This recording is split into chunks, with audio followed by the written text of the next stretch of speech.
Welcome children आज के session में हम डायरेक्ट और इनवर्स प्रोपोर्शन के बारे में डिस्कस करेंगे। This is for class 8 chapter 13 direct and inverse proportion. Let us first understand what is the basic difference between direct proportion and inverse proportion. इन दोनों के बीच में डिफरेंस क्या है, कैसे समझ में आएगा कौन सा क्वेश्चन डायरेक्ट प्रोपोर्शन पे बेस्ड है और कौन सा क्वेश्चन इनडायरेक्ट प्रोपोर्शन पे बेस्ड है। इसके लिए सबसे पहले आप जब क्वेश्चन पढ़ोगे तो you will see that there are two quantities given in the question. Question पढ़ने के बाद आपको ये समझ में आएगा हर क्वेश्चन में किसी दो क्वांटिटी के बारे में वो बात करेंगे।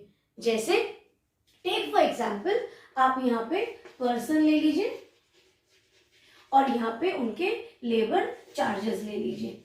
अब हम अगर एक एग्जाम्पल लें कि जब दो आदमी कोई काम कर रहे थे तो दो आदमी को पैसा मिला, टेक फॉर एग्जाम्पल 400 रुपए, ठीक है।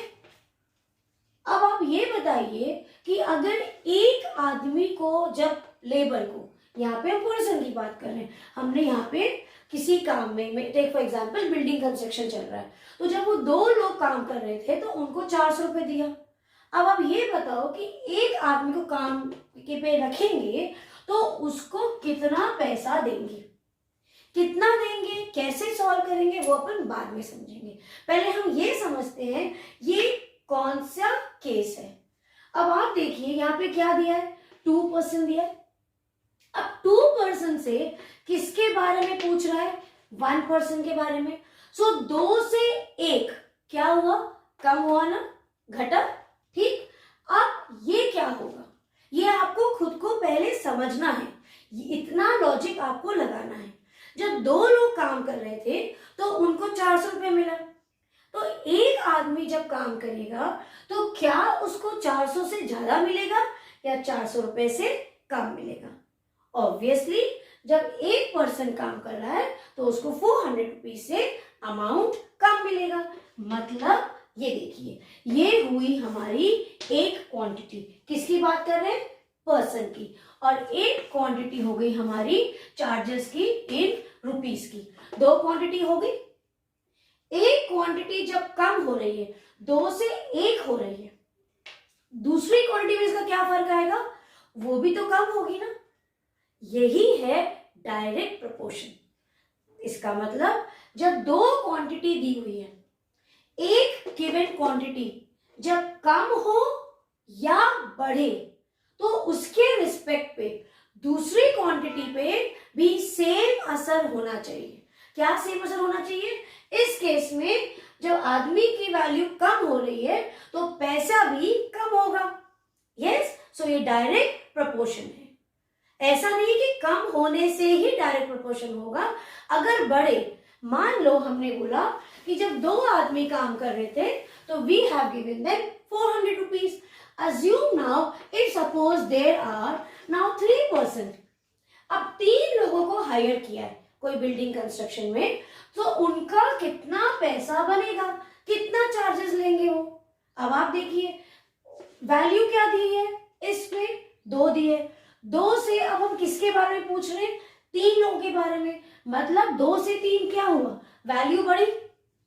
इसका असर यहाँ क्या होगा, जब 2 लोगों को 400 रुपीज मिल रहा था तो 3 लोगों को क्या सेम अमाउंट मिलेगा या उससे कम मिलेगा, नहीं, उससे ज्यादा मिलेगा। सो यहां पे आपने देखा, जस्ट अ सेकेंड, यहां पे आपने देखा कि 400 से ज्यादा ही मिलेगा।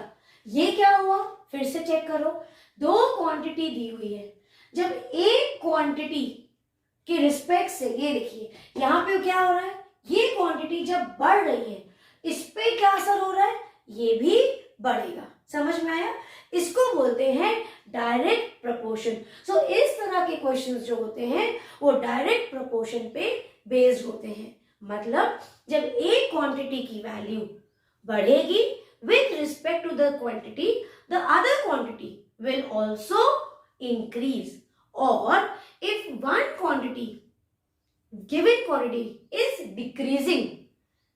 So in comparison to this quantity, इसके कंपैरिजन में दूसरे क्वांटिटी पे क्या असर होगा, वो भी कम होगा। और सिंपल भाषा में अगर एक की वैल्यू बढ़ रही है तो दूसरे यूनिट की जो दी हुई है उसकी वैल्यू भी बढ़नी चाहिए। और यहाँ पे अगर एक की वैल्यू कम हो रही है तो दूसरा यूनिट जो दिया हुआ है उसकी वैल्यू, मैग्नीट्यूड वैल्यू, वो कम होनी चाहिए। इसको बोलते हैं डायरेक्ट प्रोपोर्शन। ठीक है, क्योंकि क्वेश्चंस एक्सरसाइज 13.1 में all are based on direct proportion और 13.2 में all the questions are based on indirect proportion. But exam में तो ऐसे नहीं आएगा कि 13.1 का है, ये 13.2 का है, ये हमें समझना पड़ेगा। सो इतना सा सिर्फ लॉजिक इसमें लगाना है। ठीक, अब आ जाइए इनवर्स प्रोपोर्शन में। वैसे इनडायरेक्ट प्रोपोर्शन का भी एक केस समझ लेते हैं। Take for example children, same example लीजिए, हम यहाँ पे वर्कर्स का एग्जाम्पल लेते हैं। सपोज 2 वर्कर्स हैं, ठीक है, 2 आदमी हैं और वो काम कंप्लीट करने के लिए, तो हमारा दूसरा क्या है क्वांटिटी, एक हमने लिया वर्कर्स और एक हम ले रहे हैं टाइम टेकन। सो जब 2 लोग काम करते हैं तो वो उस काम को 1 घंटे में फिनिश कर देते हैं। अब आप बताओ, अगर यहाँ पे मैंने बोला कि 3 लोग अगर काम करेंगे तो क्या होगा, ये 2 से क्या हो रहा है, ये 2 लोग हैं काम करने के लिए। अब हम बोल रहे हैं कि अगर 3 लोग काम करेंगे, 3 लोग काम करेंगे, तो यहाँ पे क्या हो रहा है, वैल्यू 2 से 3 क्या होती है, वैल्यू बढ़ रही है। इस केस में आप बताइए, जब 2 लोग काम किए तो वो काम 1 घंटे में खत्म हो गया। 3 लोग आएंगे तो काम और ज्यादा टाइम में खत्म होगा नहीं, जब उसी काम को ज्यादा लोग करते हैं तो कम टाइम लगता है। तो यहाँ तो लोग बढ़ रहे हैं, पर जितने लोग बढ़ेंगे टाइम क्या होगा, उतना कम लगेगा। देखा, ये क्या हुआ कि एक की क्वांटिटी जब बढ़ रही है तो उसका असर दूसरे पे क्या हो रहा है, कम हो रहा है। ठीक है, तो ये जब वाइस वर्सा होता है, अगर एक बढ़ रहा है तो दूसरा quantity with respect the first one कम हो रहा है, या एक की वैल्यू कम हो रही है तो उसके रिस्पेक्ट से दूसरे पे क्वांटिटी, इस पे क्या असर हो रहा है, उसका बढ़ रहा है। ऐसे केसेस जो होते हैं उसे हम बोलते हैं, ये जो केस है ये इनडायरेक्ट प्रोपोर्शन का एग्जाम्पल है। ठीक, अब ये तो समझ में आ गया कि डायरेक्ट प्रोपोर्शन क्या है और इनडायरेक्ट प्रोपोर्शन क्या है। अब ये समझते हैं कि इन क्वेश्चंस को हम सॉल्व कैसे करें। मैं आपको एक ट्रिक दे रही हूं, आप याद रखना।